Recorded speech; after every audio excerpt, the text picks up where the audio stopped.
Top reasons why I decided to live in celibacy. The reason why I decided to live in celibacy, number one, is pregnancies are impossible then. And why I do not want any kids is already visible on my channels. I have made an entire video about this, and I will link in the description the video link to where you can see all of the reasons why I do not want to have children. So that is the number one reason why I decided to live in celibacy. Number two, STDs are impossible when you live in celibacy. So this is one of the best things about it. I have been tested and everything's clear and everything's fine, and I wanted to keep it that way. So basically that is reason number two.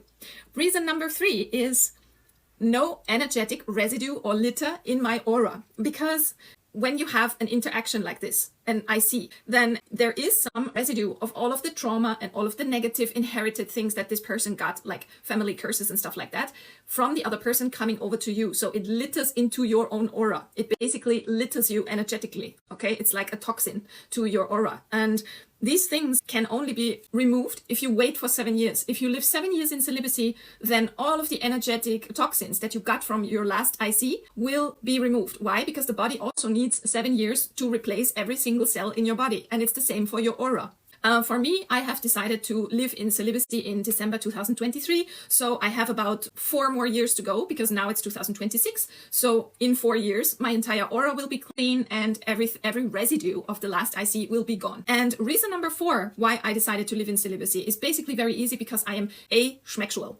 And this group of asexual people is counted to the LGBTQ community. For me, it doesn't make much of a sense, because as most of us live in celibacy, we don't really fit into that group, I think. But I guess they just put us into that group because we are different from the rest, because we are such a minority. It's so few people that are born with that. And part of why I am asexual is because I have autism. And when you have autism, you have a natural unliking of being touched in general. You don't like touch. You don't like it at all. So if it was possible for you, you would basically wear a suit around yourself where everyone who comes too close is automatically getting electroshocked. Oh, confirmation from my bell here. So because you don't want people close to you, and you don't want to be touched either. So that is one of the reasons why you are asexual, and which is why I decided to live in celibacy. And why did I decide that in December 2023? Because that's when my last relationship ended.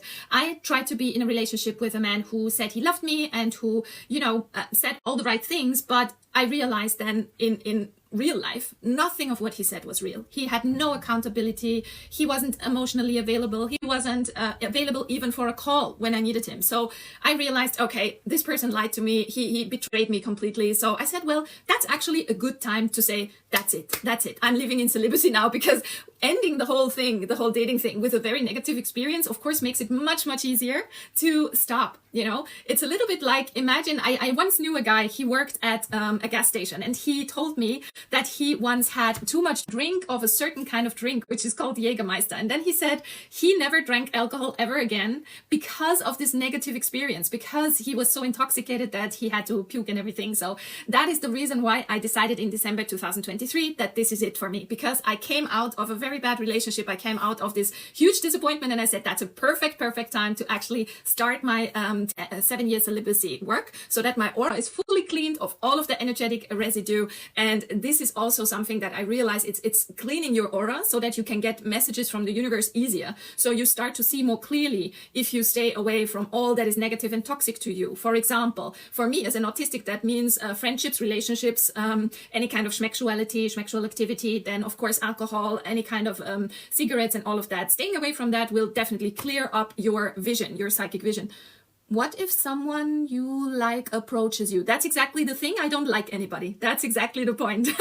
So when you are asexual and you don't know yourself yet, then you still try to go dating because you try to be like everybody else. You try to adapt to society. You try to be normal, okay? But when you finally stay authentic and stay true to yourself, then you will be open about reality, your personal reality. You will be open about being asexual. You will be open about living in celibacy. You will be open about not liking anybody, not wanting to go on dates, not wanting to have kids, not wanting to have a husband, not wanting to be in a relationship. So you will get okay with being the way you are and expressing the way you are. So you will not be shamed anymore into not saying that. Because I remember when I was like 23, 24 and I was dating, and I met men and I told them that I am asexual and I don't want to have that, then they were reacting extremely angry and they said, you can't tell me something like this. And I really didn't know why back then. Today I know it's because they see any kind of relationship with a woman as a trade, as a bargain. So they see it like, if I pay that woman, let's say her rent or house or her car or whatever, if I take care of that woman, then they think automatically she owes them something like that. She owes them schmexual activity. And I didn't understand that because my thinking was always like, love is something pure, something you give, something you don't want anything back for. But with that kind of thinking, of course, I was way too naive for a world like this in which we live, where hardly anybody is having a pure heart, hardly anybody has good intentions. Most people see any interaction between men and women as a bargain. When they do something or give something, they want to have something back. And that is exactly the problem. So they think they are entitled to having that. That's the reasons why I decided not to do that anymore. And so far, I have not regretted it at all.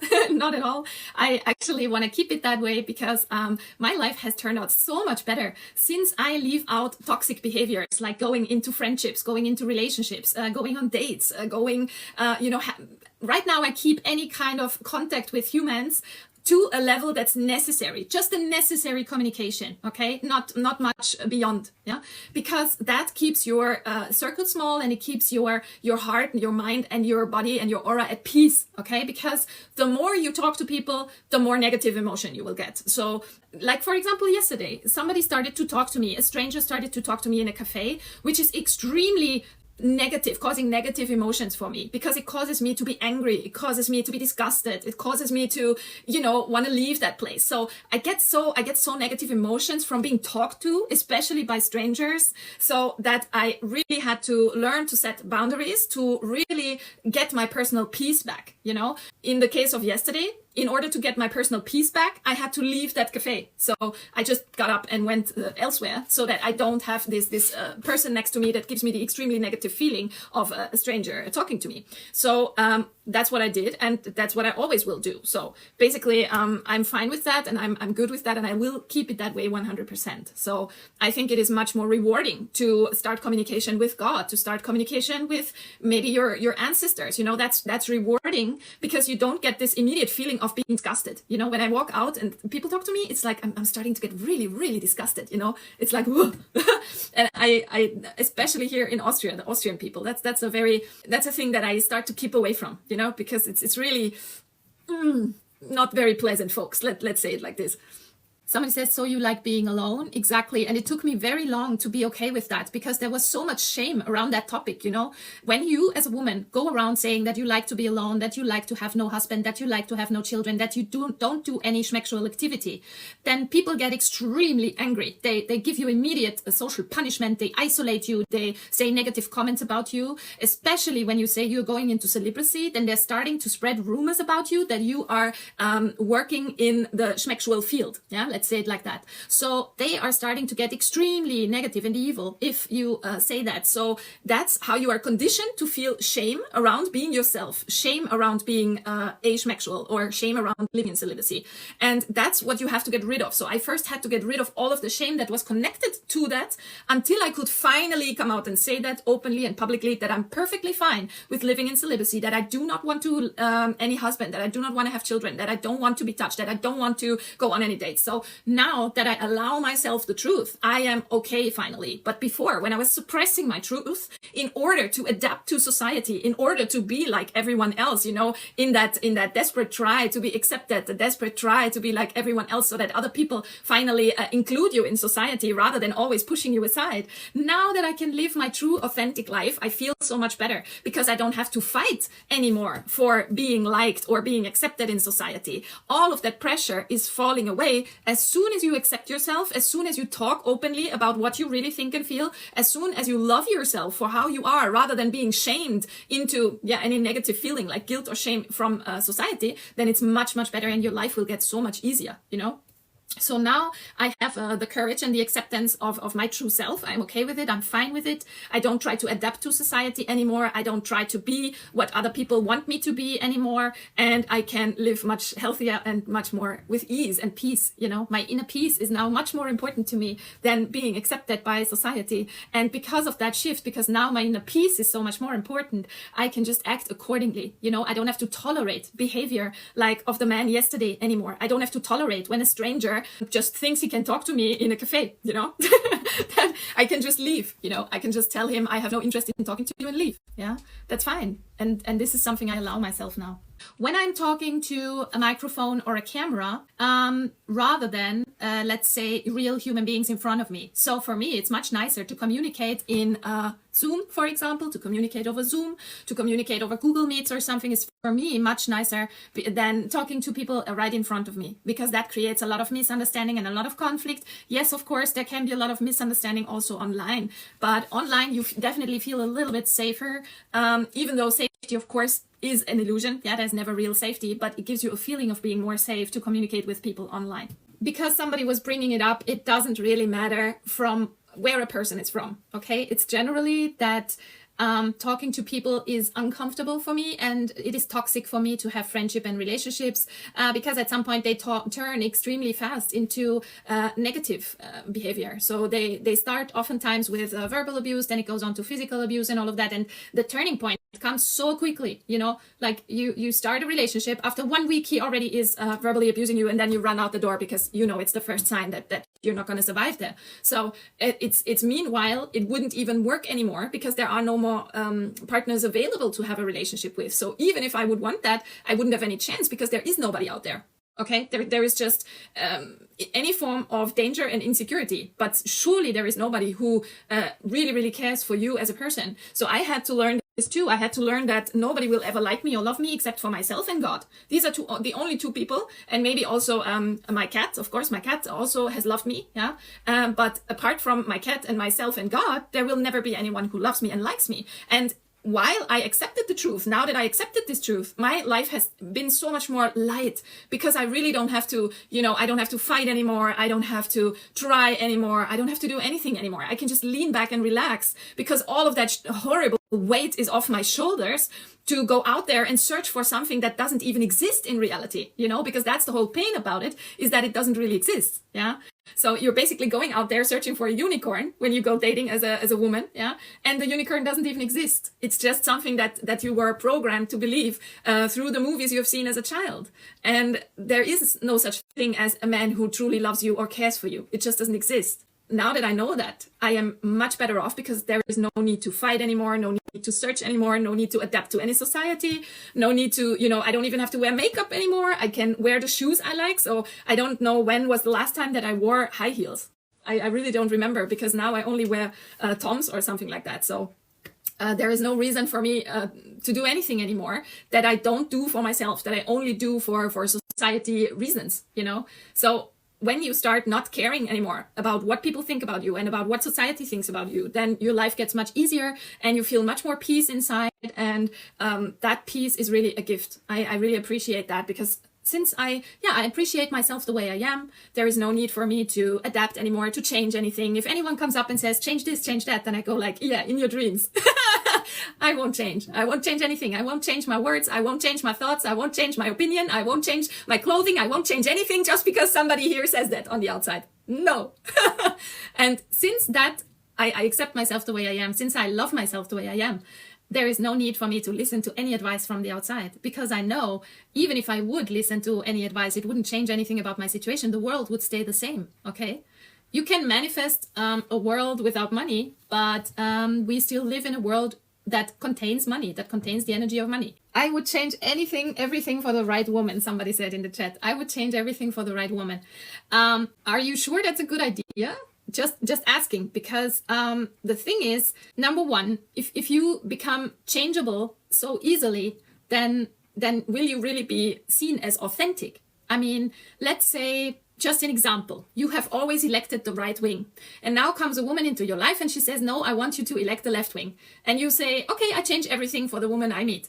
would she still believe that you are an authentic person, that you have a backbone, that you have an opinion, if you just change just like that?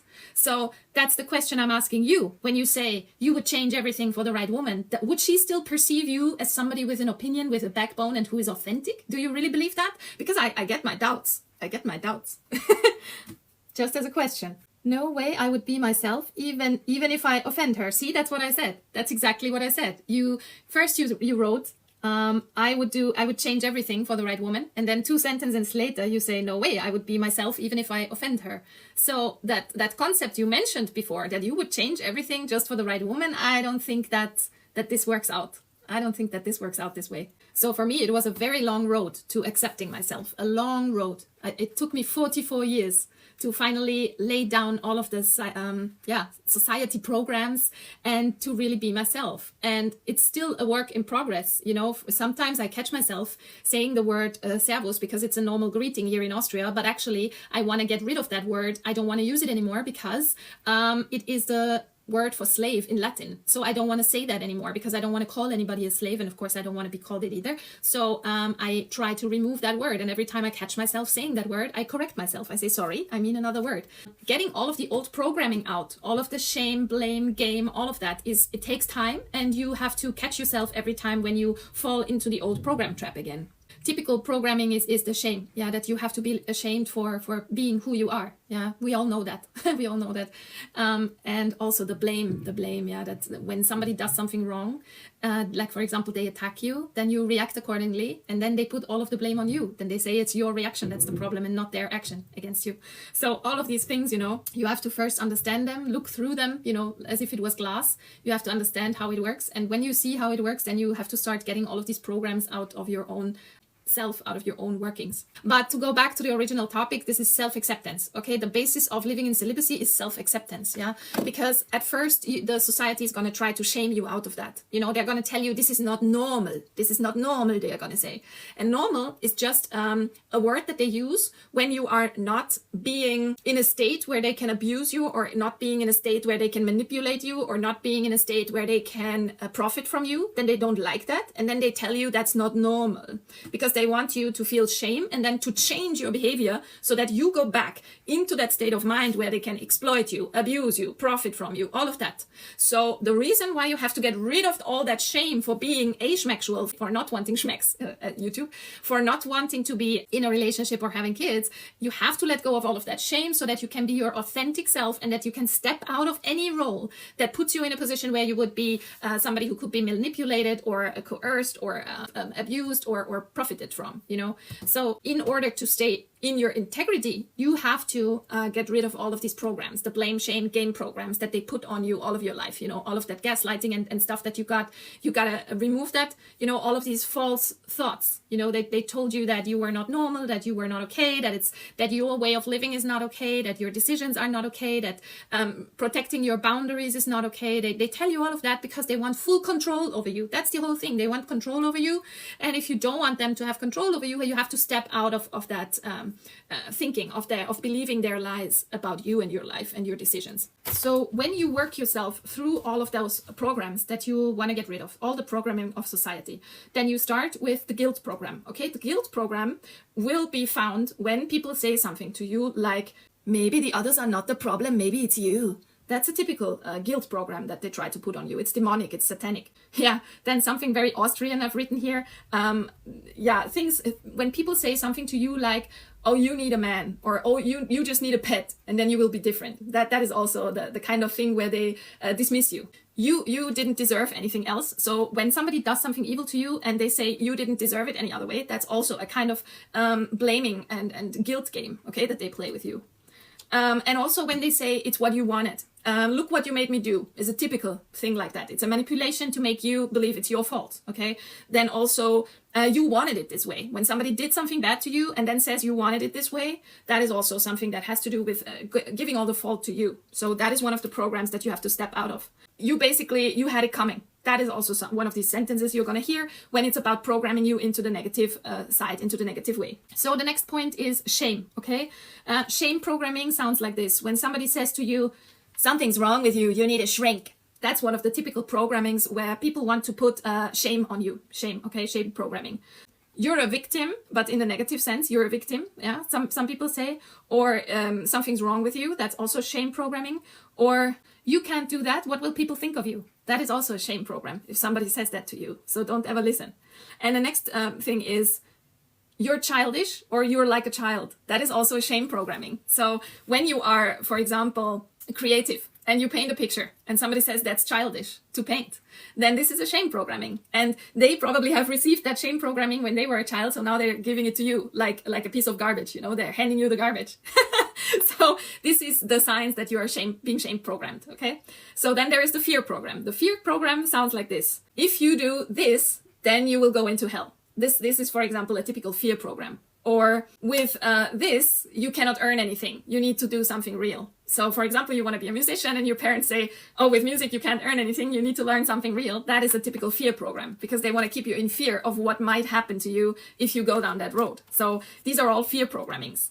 Yeah, all of these programs are designed to keep you in a lower state on the Hawkins scale, you know, basically that you feel shame, that you feel guilt, that you feel it's all on you, it's all your fault. So they put the entire blame of the world on you. Okay, so even though the real reason for anything of the negative things in the world is about society and how it's built, they say it was you, not society, you. So for example, if the work market doesn't have many jobs open at the moment and so you don't get a job, then they say it's your fault. They say it's your fault rather than, okay, the job market at the moment doesn't have anything for people like you. So it's the typical thing where all of the negative things in the world are just dropped like a bomb onto one person. Okay, so don't listen to that. Now, the next one is, I call it immaturity, okay? So the immaturity program will sound like this. People need politicians and governments because otherwise there would be anarchy. That is a typical immaturity program, because when somebody says something like that, it's basically his tiny little 3-year-old self saying, I need mommy and daddy because otherwise I'll be alone and there is a risk that I don't exist anymore. That is exactly what's happening when somebody says to you, humanity needs governments and politicians because otherwise there would be anarchy. That's the little child in them talking about, I want to have mommy and daddy who tell me what to do because otherwise I'm very afraid. So that is immaturity, classical immaturity. When somebody's a child inside, he thinks that. Yeah. Then another one of immaturity is sounding like politicians mean well for people. Politicians mean well for people. That is basically a Stockholm syndrome. I mean, yes, we can talk about now that the whole Stockholm syndrome is just an invention of some kind of psychiatrist who is a bit weird in the brain, let's say it like this, but everybody knows what it means. Everybody knows the connotation of Stockholm syndrome. So that is why I say it, okay? Even if it might be not real as a concept, yeah? It's a Stockholm syndrome to believe that those people who harm you, who take money from you, who exploit you, mean well for you. That's just unreal, and of course it's not real, yeah? But that's another immaturity program that people hold. The next immaturity program is, of course, not all men. We all know why. This is completely changing the topic. So if you talk about what is wrong between men and women and somebody writes not all men, then you know it's a change of the topic which leads nowhere. So it doesn't contribute in a positive way to the whole discussion. So it's an immature person and immaturity that's talking out of him. Then the next one is, you have to go elect because without politicians, humanity wouldn't be able to survive. That is the next one, which is going into the direction of immaturity. And then any kind of topic change. Any kind of topic change is a typical sign of immaturity. Like, for example, when you say, I love oranges, then somebody goes, why do you hate apples? That's the typical immaturity sign, okay? That's a little child. That's a little child. You don't need to talk to this person anymore because they have no brains. They are not grown. They're not grown up, okay? This is a 3-year-old person in the body of maybe a 50-year-old, okay? So forget about those kind of people. If you say you love oranges and somebody goes, why do you hate apples? Then there's no more need for discussing. This person doesn't even have one brain cell to work with, okay? So these are the programs: guilt, shame, fear, and immaturity, which you can see in people, which you can actually hear when they talk to you. So these are programmings which point to getting you into the guilt, shame, blame game. So all of the guilt, shame, blame game is repeated over and over because they want you in a state which is very low on the Hawkins scale. Yeah, when you feel ashamed, when you feel guilty, all of that stuff is very low. And the lower you are on the Hawkins scale, the lower is your vibration. And when you vibrate low, you can't manifest for yourself. Yeah, you can't create a life that's good for you, that's nice, and where you benefit from. So that's why they want you down there in the lower Hawkins scale stages. So yeah, that's it for today. I hope you have... wow, we have a lot of viewers here. We have a lot of viewers. I can't believe we're so many. So yeah, this was basically it. I don't have any much more to say to the whole topic. I just wanted you to know what kind of sentences they can throw at you for which kind of programming, and yeah, to just be sovereign and to step into your true self, to be authentic. That requires you to see through all of these programs, to know them, to understand where they're coming from, and then to dissolve them. You need to dissolve them. Okay, so the most important thing is that you accept all of your emotions, that you do not try to remove them or fight them or anything, but accepting. Yeah, accepting, and loving yourself. That is super, super important. Okay, in order to step out of all of these guilt, shame, blame programs of society. So I wish you good luck on your path to becoming yourself, and I see you soon in the next live. Bye.